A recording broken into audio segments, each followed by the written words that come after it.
What's up, Ocean? You got Matt here, coach of your Montreal Milotics, bringing you our draft analysis for Season 5 of the NCP. We are back. It is really a quick turnaround here. The playoffs just ended. I believe the finals went up last week by the time you guys are seeing this, so congratulations to our champion, Owen. If you guys missed the end of our season, then that's going to be a little bit... go back and watch it. It was a good game. It was unfortunate because we just ran into a team that we just could not break. Vets' team was so scary, so tough to beat, and honestly, he drafted a very similar team this time around. But he is not the only familiar face in the NCP. We have tons of familiar faces. Grandmaster D-Ray, we have Olivia Sama, we have, I believe, Ultra players in it as well. We have the defending champion, OG Albina, back as well. And we have a couple of new faces too, like Kyle A, and a couple others. So make sure to come by, check out the NCP. The coaches are down in the description. Click on their links, give them a sub. They all are great people, and we can go ahead and jump into this draft analysis and explain some of the rules for this draft. But before we do, guys, this is special because you helped build my team. That's right, my subscribers, the people in the Ocean Discord server. So if you guys haven't been there, by the way, get your butt in the Discord server. We're trying to get to 400 members by the end of the year, and at the same time, you guys can see some stuff early. So yeah, but like I was saying, the people in the Ocean Discord server, link in the description, were the ones that chose my team. You guys helped me build my team. Obviously not everything, but I did take your input into consideration, and I helped me build my team. I believe I made a couple different polls, and I think of the polls I did, there was like 12 polls that I had done. 6 of the Pokemon in those polls are on my team now, and that is amazing. That is so cool. I love that we can do that. So I want to thank you guys for giving me the opportunity to have that done, so thank you.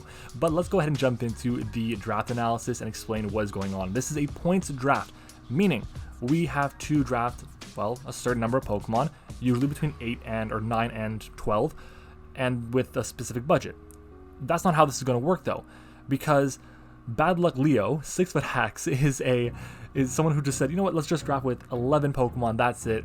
It was put up to a vote, and 11 Pokemon is what it's going to be. So we have to draft 11 Pokemon using our budget of 120 points, which is not ideal. I prefer to draft fewer than too many. Honestly, I don't know how much my team would change if I drafted fewer, but it would have changed at least a little bit, and that's definitely fair to say. Regardless, we do have a really scary team. Problem is, we had the 13th pick, so it could have been a lot scarier. Out of 16 coaches, 13 isn't great. It's actually the same we had in Academy from yesterday, so make sure to go back and check out yesterday's draft analysis, by the way. Look, our team is good, but it could be better. And I think everyone can say that, to be honest. All the teams are really good. I think we definitely have one of the top 5 drafts. It's definitely not the first best draft, that's for sure, but it still is a very scary team nonetheless. Let's go ahead and jump into it, though. Like I was saying, first pick that we had, 13th pick overall. I'm hoping for Zygarde 50%. I really want to use it this generation. It looks so much fun. It doesn't really fit my playstyle too much, but if I drafted a team with a lot of momentum around it, it can be really good. Problem was, it got sniped. I also wanted Garchomp. It also got sniped. Eventually, after all these snipes, it gets back to me, and it's like, okay, you can get Zapdos or Celesteela. Zapdos, Celesteela. Which one do I want? Well, I put it to the server, and what did the server say? Well, if I look at the announcements chat where you did the vote, the server voted with a total of, I think this is like, what, it was 70 votes, a bit more than that. It was 63 votes. With 63 votes in total, we had 44 for Zapdos. So Zapdos is our first Pokemon. Yes, Zapdos, you guys chose it with the Tweety Bird emotes on the on the poll. Look, you guys voted for Zapdos, and it makes a lot of sense. Zapdos fits my playstyle better than Celesteela does. It's also a good bit of fun to see. Celesteela is incredible. I love using Celesteela, but it just doesn't fit what I want to do. And in a league with this many solid and strong competitors, I just felt it was more important to get a team that would work best with me. And a lot of teams do that. A lot of people do that. I have used both of these Pokemon in the past, both in Generation 7. I used Celesteela in a Gen 8 league that was not upload. I just kind of was messing around with it. It was a lot of fun to use, but the team was really broken around it. So I didn't feel like I could draft a team that good, but Zapdos is a phenomenal Pokemon, giving me access to U-Turn and Volt Switch, one of the only electric types that does that. It also gives me an amazing ground immunity right off the bat, an amazing fighting resist off the bat, with an amazing check to physical Pokemon because of static. With static, U-Turn is not free against me anymore. It is not. And Scarfers, beware. If you're running Scarf U-Turn, if you're running Scarf Flip Turn, beware, be careful, because you will get status 30% of the time, and you will be paralyzed and not be able to outspeed my team anymore. That's a big deal. That's a really big deal. It also gets insanely powerful moves. Hurricane, Discharge, Heat Wave. There's a lot of good options that it has.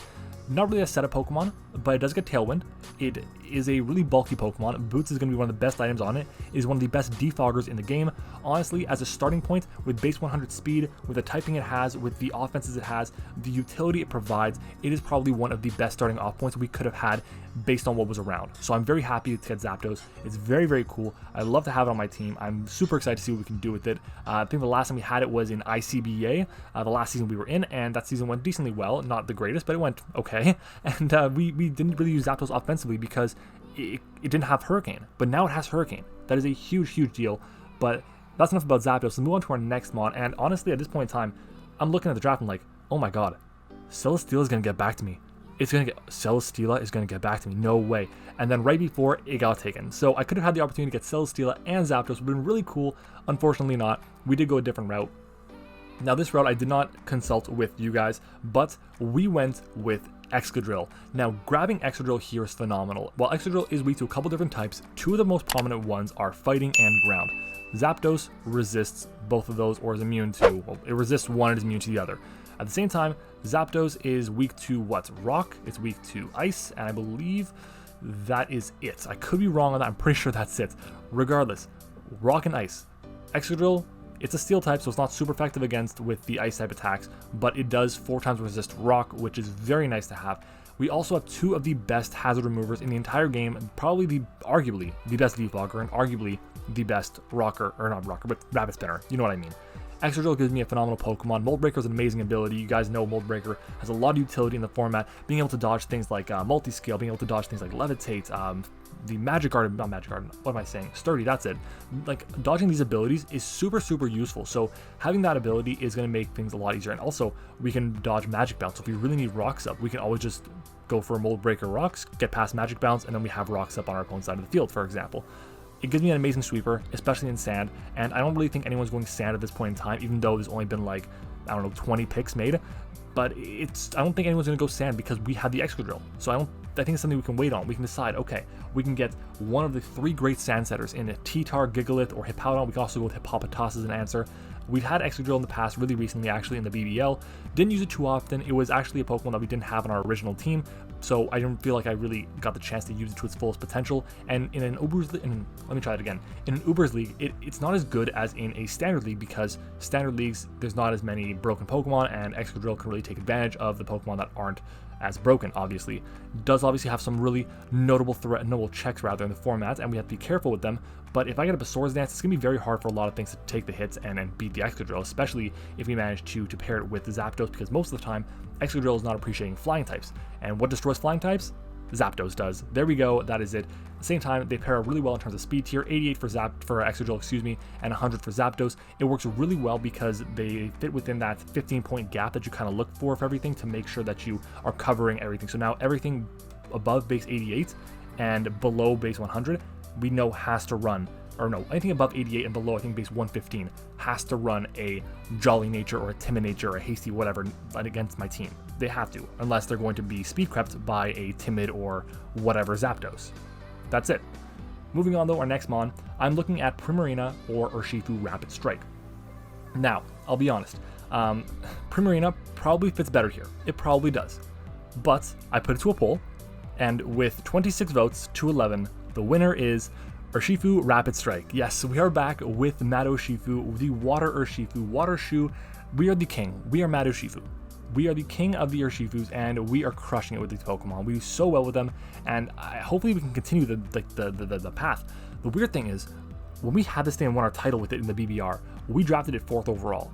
We're drafting it at the end of the 3rd round in the NCP now. That is the fall from grace that Urshifu Rapid Strike has had, especially after the release of the next DLC.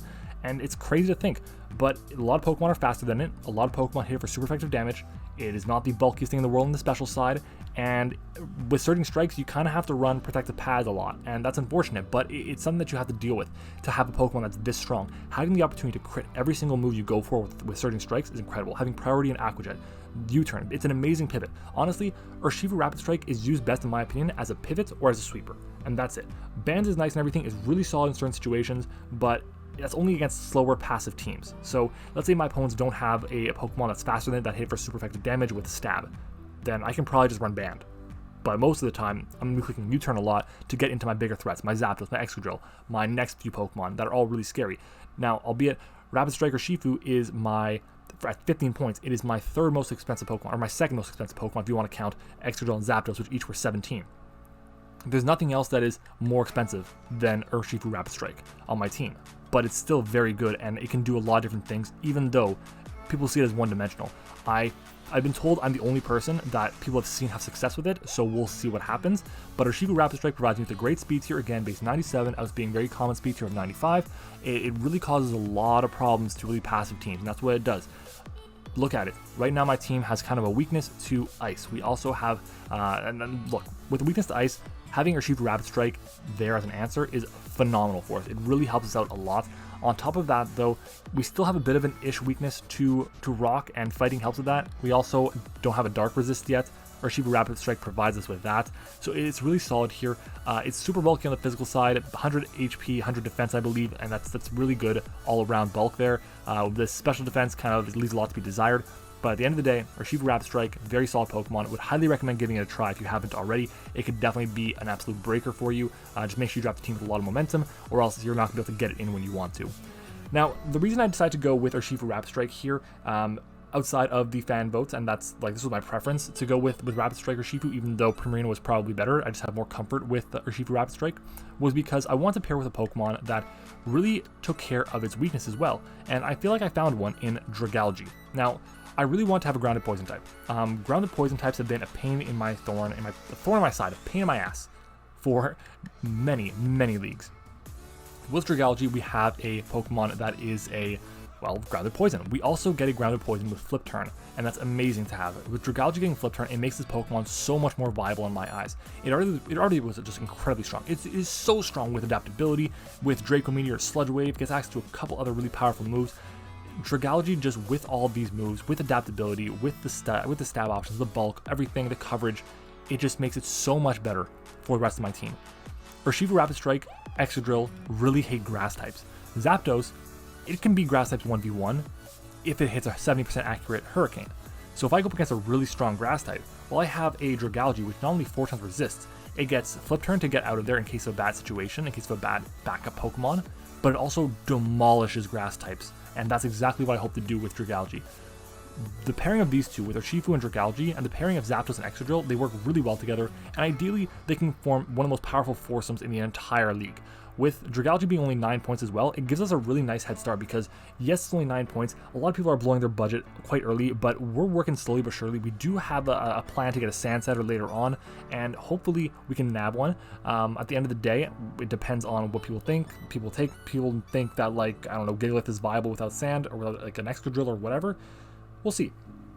Regardless, I really like Rapid Strike Urshifu. I really like Dragalge. I think their first 4 mons are super strong. Dragalge just provides Toxic Spikes as well, super valuable, and that is basically it.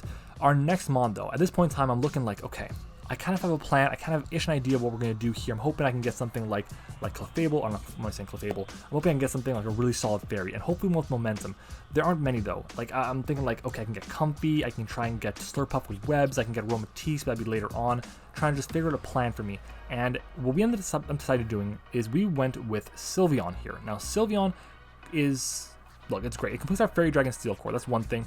It is a Dragon Immunity. It is a Fighting Resist as well. It is a Dark Resist too on top of that. It's just a really good Pokemon in terms of typing, and I've used it decently well in the past, especially if you look at GDL, when the last time you used it was. We did well. Sylveon provides me with an incredible breaker with Pixelate boosted Hyper Voices, and we have Moonblast, and we have Quick Attack with Pixelate Boost as well, which is pretty cool. We have access to Wish, Protect, Heal Bell, all that jazz, and it makes it a lot easier for our team to stay healthy because at this point in time, Excadrill, Urshifu, and Dragalge don't have any recovery, and Zapdos may not be able to come in and take a hit and recover back up, so we have to keep it healthy some way. Sylveon does that for us. It really is kind of just a blanket Pokemon, a blanket check to a lot of different things, and that's kind of what I want, why I want to have it. Sylveon does give me the option to be offensive or defensive on my team. The entire team can be offensive or defensive right now, yes, even Urshifu and Excadrill, and I'm hoping that we can kind of show off why Sylveon is not only just meant to be a Calm Mind sweeper or a defensive check. I think it can be really good in a lot of different areas as like a stall breaker in a way. You'll see it hopefully there'll be some sets about a Stall Breaker Sylveon, so we'll see that in the future, ideally. But look, Sylveon is a ton of fun to use. It's another mod with momentum. At this point in time, we're pairing Excadrill up with a lot of momentum, and we want to do that because we want to make sure that we can get Excadrill in for free while it's in, whether it's Sand or whether it's Scarfed with Mold Breaker, and I can just win a game outright, and that's the plan there. Next up, though, we decided to dip down all the way down to the 4-point tier. 4 points for this next Pokemon because it is a phenomenal pick that really helps us out against a type that we struggle with. Right now, we still struggle with water types, and I don't want to be beaten by water types. And at the same time, we still struggle with ground types. Look at my team. We have 1 immunity, but then we have 2 weaknesses and then no resists. So we decided to throw it to you guys here, and you guys made the vote. We asked Tangela or Tangrowth, and with 23 votes, Tangela is the winner. So we went with Tangela here. Tangela for 4 points. Obviously, I said it was 4 points, so you guys knew it wasn't Tangrowth. But Tangela being 4 points is a steal for us. It's so good. It's so bulky. It's so annoying to deal with access to Sleep Powder, with Giga Drain, with Knockoff, with Leech Seed as well. Super, super annoying. It's got really respectable special attack as well, which is important to note. And it gives us our first Knockoff user, and that's important to have. Without Knockoff, we can't really beat teams down that are relying on like Assault Vests, or maybe we want to Hazard Stack someone and we want to get up rocks and they have boots on their set. We can Knockoff to get rid of it. It's a really solid move to have against a lot of different teams.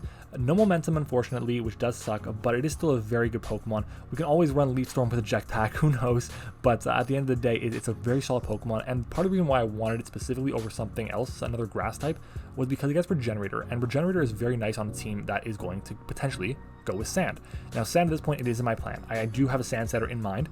I'm going to save it for one of my last picks, but having Tangela just come in, take a hit, and then instead of having to run Synthesis to recover back up, all I need to do is just switch out and come back in, and there we go. I'm good to go, because ground types just destroy my team. Ground types destroy me, and I'm going to be honest with you, Mamoswine specifically destroys my team. The fact that it has ice and ground coverage destroys me. It's very hard to switch into, so we'll see what we can do against that. Regardless, Tangela is super bulky. With the Eviolite, can take any hit we really want to.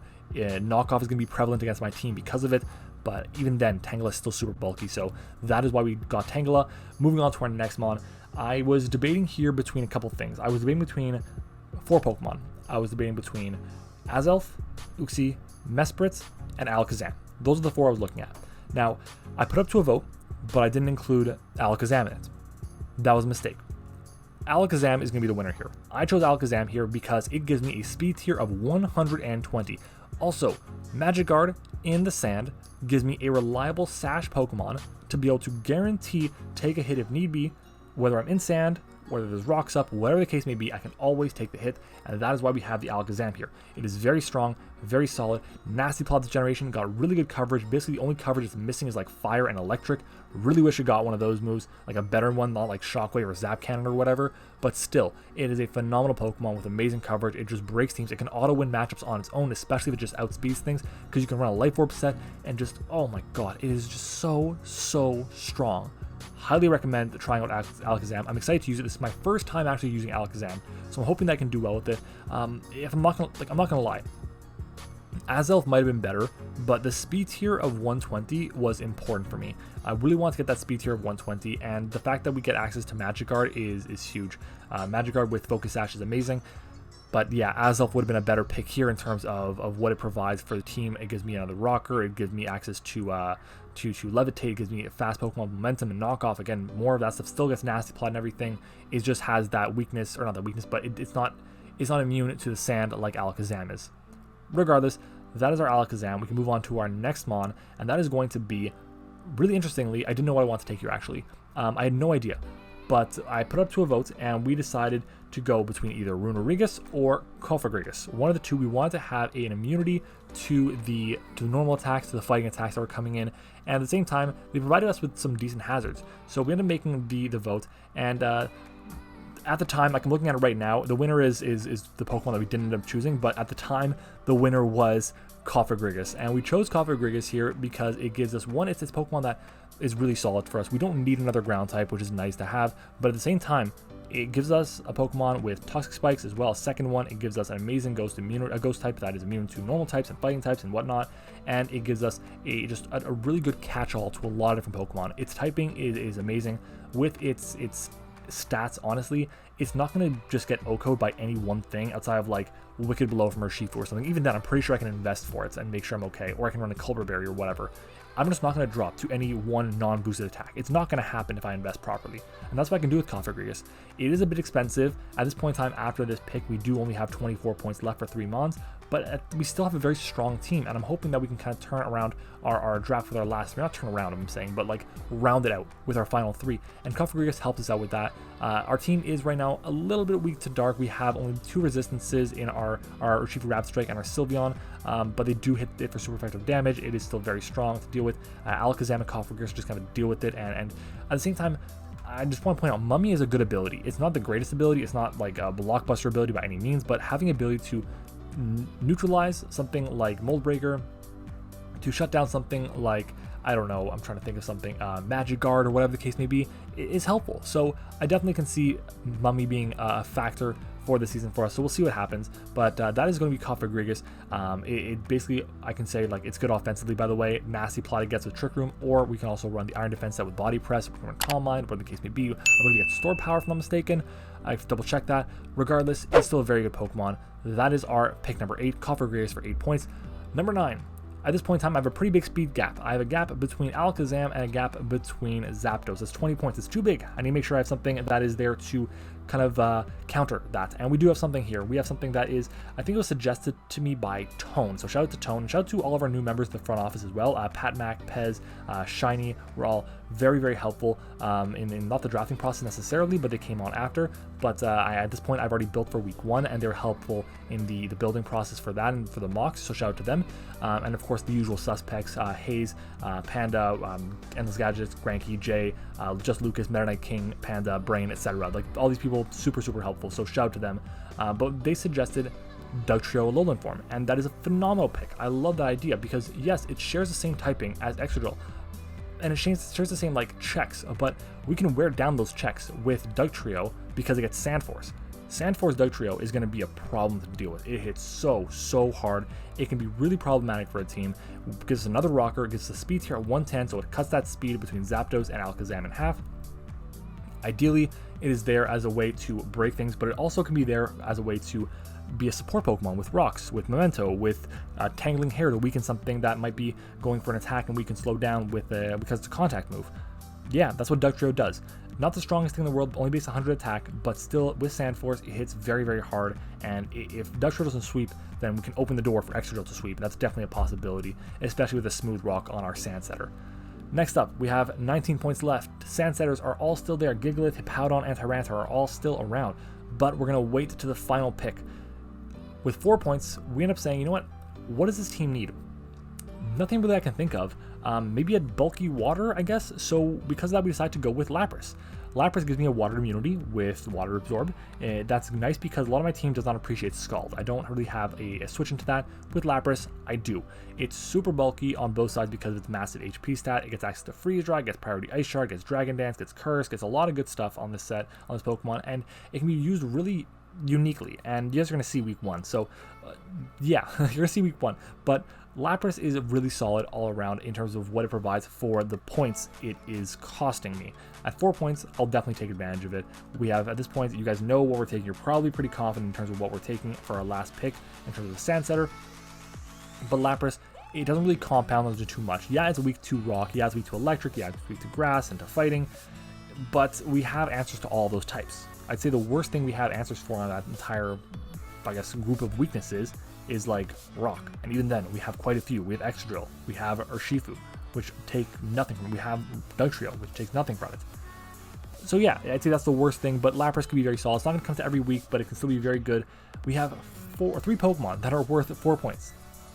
That's a lot. That's a lot to have. But we have 4 Pokemon that are worth 15 or more, and we have 5 Pokemon that are worth 13 or more. We have a very well-rounded team. It's a little bit top-heavy, but at the same time, everything could come to any week, so I wouldn't be surprised to see that happen. But then with our final pick, and guys, this is why if you know you can wait on something, wait. Because I may not have been able to get Tangela for 4 points at round 6, and I might get sniped. Same thing with Alakazam at round 7, if I didn't wait on this. If I didn't know I could wait on this. And I knew I could wait on a Sandsetter, and I had options. I was hoping for to get Weavile at one point and got sniped, but because it got sniped, we went with Tyranitar. Now, Tyranitar gives me a dark type, which is immunity to psychic. It gives me, again, my team is pretty weak to fighting types, but we do have a couple answers with the Cofagrigus, with the Sylveon, and the Dragalge, and the Zapdos, which should be fine there, hopefully.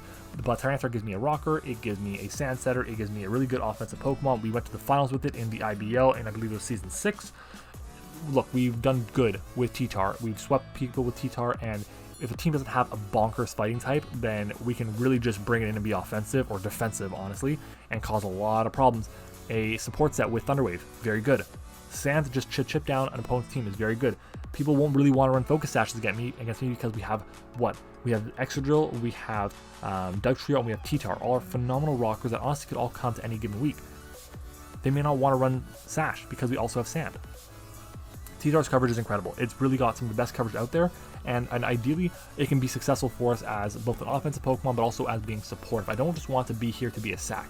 I wish a Sand Setter got U-turn or flip turn or something to just get out and be able to cause problems elsewhere, and just kind of like Pelipper does. But it is what it is. I definitely think Tyranitar is incredible. I believe I put it to a vote, and T-Tar was in the lead at one point. Yeah, but for some reason people said Gigalith. Yeah, no, Gigalith won that vote, but at this point I think I chose T-Tar already. Regardless, it is still an incredible Pokemon. I'm hoping that it can be one of the most valuable Pokemon for us, because getting up Sand in itself has value, and that is what it does for us. Guys, that is our team for this season of the NCP. Zapdos, Excadrill, Urshifu, Rapid Strike, Dragalge, Sylveon, Tangela, Alakazam, Cofagrigus, Dugtrio Alolan Form, Lapras, and Tyranitar. If you guys have stuck through the entire video, do me a massive favor. Let me know down in the comments by typing spaghetti. You know, I've been saying food things whenever we're doing the team builders, so make sure to comment down below spaghetti if you guys have made it this far into the video. I want to thank you guys for all your support on the channel. We've grown really well over the past few months, and I honestly, we can't do it without you guys, without your honestly, the help you've provided me, the support, everything is just incredible. So thank you so much for that. If you guys want to support the channel in any way, the best way to do it, leave a like on the video, comment your thoughts on the battle, the team builders, whatever. Subscribe to the channel, share the videos with a friend, and if you guys want extra MattOshea content, check me out on Twitter at @MattOshea, and check me out on Discord. The Discord server is down in the description below. I want to thank you guys for watching the battle. Watching the draft analysis. I want to thank you guys for being participants in this season of the NCP right alongside of us. And if you guys want competitive Pokemon where you're going to learn something new every day, you may not like the sets, but the sets are going to be competitive nonetheless, make sure to subscribe to the channel. Trust me, you're going to enjoy it. This is going to be a great ride. We're going to have a lot of fun. We're going to learn a lot. Let's go ahead and do it. NCP Season 5. Let's go ahead and jump into it. Thank you for watching, and I'll see you all next time.